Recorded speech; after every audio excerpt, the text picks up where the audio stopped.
Hi friends, आज हम study करेंगे बी यूज टू। इसका हिंदी में अर्थ होता है आदत होना, आदी होना या अभ्यस्त होना। इससे पहले हमने एक वीडियो अपलोड किया था, उसमें हमने यूज टू का यूज किया था। यूज टू का यानी पास्ट में कोई हैबिट के लिए उपयोग किया जाता था। यहाँ एक अलग प्रकार से यूज है, हम बी यूज टू यानी कि बी फॉर्म का यूज करते हैं यूज टू से पहले। चलिए हम एक एक टेंस वाइज आपको बताते हैं तो आपको पूरा क्लियर हो जाएगा।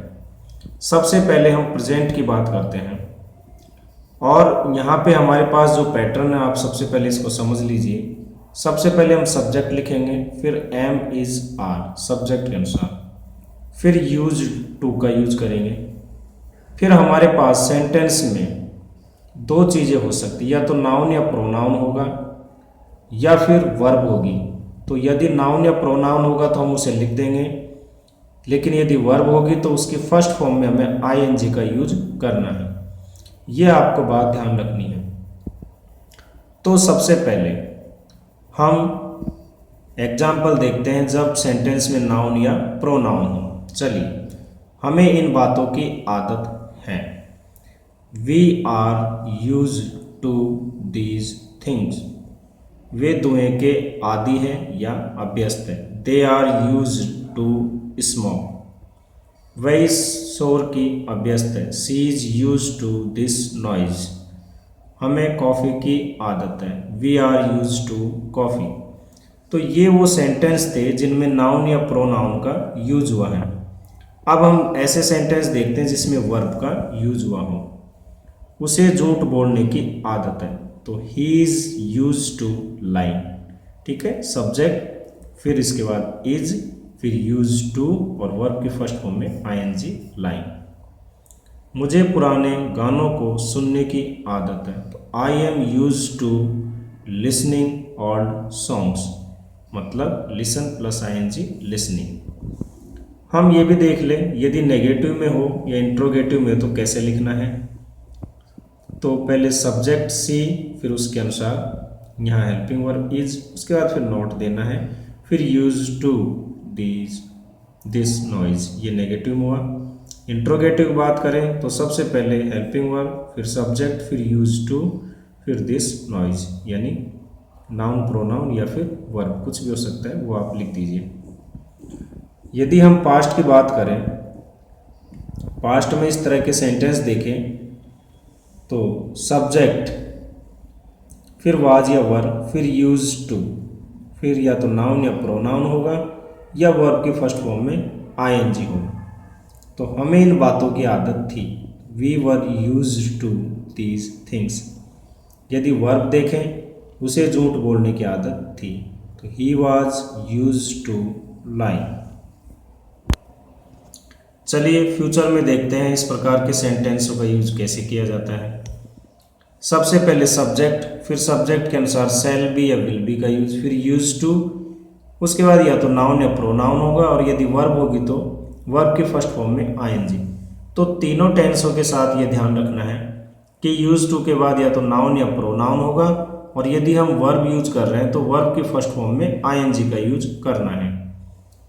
देखिए, तुम्हें जल्दी इस कसरत की आदत हो जाएगी। You will soon be used to this exercise. यहाँ सून का यूज इसलिए किया गया है कि जनरली हम कोई बात जो फ्यूचर के लिए बोलते हैं तो हमें कहते हैं कि तुम्हें जल्दी इस चीज़ की आदत हो जाएगी, तुम्हें जल्दी इस काम की आदत हो जाएगी। तो इसलिए हमने यहाँ सून का यूज किया है ताकि आपको भी क्लियर हो जाए। अगर हम बिना सून के भी कुछ एग्जाम्पल लेंगे, लेकिन इससे पहले ये भी जरूरी था। तो अगर हम सून का यूज कर रहे हैं तो फिर विल और बी या सेल या बी के बीच में हमें सून का यूज करना है, ये आपको ध्यान होना चाहिए। तुम्हें शीघ्र ही इस मौसम की आदत हो जाएगी। You will soon be used to this weather. यदि वर्ब की बात करें, तुम्हें शीघ्र ही इस मौसम में रहने की आदत हो जाएगी। You will soon be used to living in this weather, तो फर्स्ट फॉर्म में आईएनजी। उसे बड़े शहर में रहने की आदत हो जाएगी। He will be used to living in a big city। अब हमारे पास एक इम्पॉर्टेंट और चीज़ है इसमें, कि यदि मान लीजिए हम बी अनयूज टू का प्रयोग करें या फिर नॉट यूज टू का, तो दोनों में से कोई भी यूज कर सकते हैं हम, ये आपकी इच्छा के ऊपर डिपेंड करता है। ठीक है, तो यदि आप यहाँ बी अनयूज टू या नॉट यूज टू का मतलब होता है कि आदत नहीं होना। जैसे एग्जाम्पल, उसे झूठ बोलने की आदत नहीं है, उसे झूठ बोलने की आदत नहीं है, तो हम ऐसे भी लिख सकते हैं he is unused to lying, या ऐसे भी लिख सकते हैं he is not used to lying. दोनों में से किसी भी प्रकार से लिख सकते हैं, दोनों ही सेंटेंस करेक्ट है।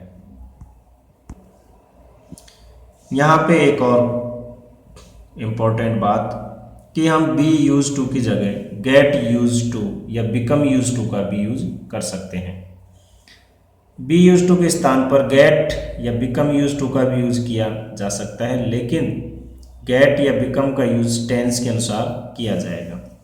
अलग अलग टेंस में इसको अपनी अलग अलग फॉर्म के रूप में यूज किया जाएगा। यदि हम प्रेजेंट में बात करें तो फर्स्ट फॉर्म का यूज कर लेंगे, यदि हम पास्ट इंडेफिनेट में यूज करेंगे तो गेट को गॉट और बिकम को बिकेम, लेकिन यदि फ्यूचर में करेंगे तो विल या सेल गेट या विल बिकम या सेल बिकम के तौर पे यूज करना है। चलिए हम एक एक यहाँ टेंस के हिसाब से ले लेते हैं।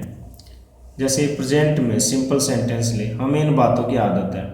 अगर हम यहाँ यूज टू का यूज करते तो we are use to these things, get का यूज करेंगे तो we get use to these things first form, we become use to these things, यहाँ भी इसकी फर्स्ट फॉर्म। तीनों में से कोई भी यूज कर सकते हैं, तीनों ही सेंटेंस करेक्ट है।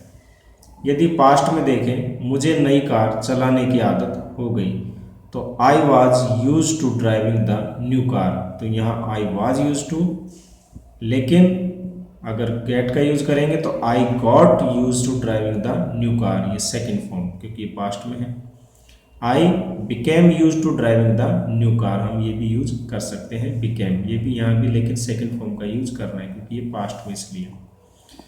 यदि फ्यूचर की बात करें तो मैं शीघ्र ही इस मौसम में रहने की आदत हो जाएगी, you will soon get use to living in this weather, तो यहाँ जनरली सेल या विल के साथ फर्स्ट फॉर्म का ही यूज किया जाता है, लेकिन सेल या विल लगाने से हमें पता लग जाता है कि ये फ्यूचर का है। तो get use to, you will soon become use to living in this weather, तो यहाँ भी become use to first form, और you will soon be used to living in this weather, यानी यहाँ तो be used to का use किया गया। तो हम यहाँ पे किसी भी प्रकार से सेंटेंस बना सकते हैं, तीनों ही करेक्ट है। तो उम्मीद है दोस्तों आपको टॉपिक पसंद आया होगा। हमारे बहुत सारे दोस्तों ने इस टॉपिक के बारे में डिमांड की थी। मुझे लाइक करें, सब्सक्राइब करें, अपने दोस्तों को बताएं। Thank you.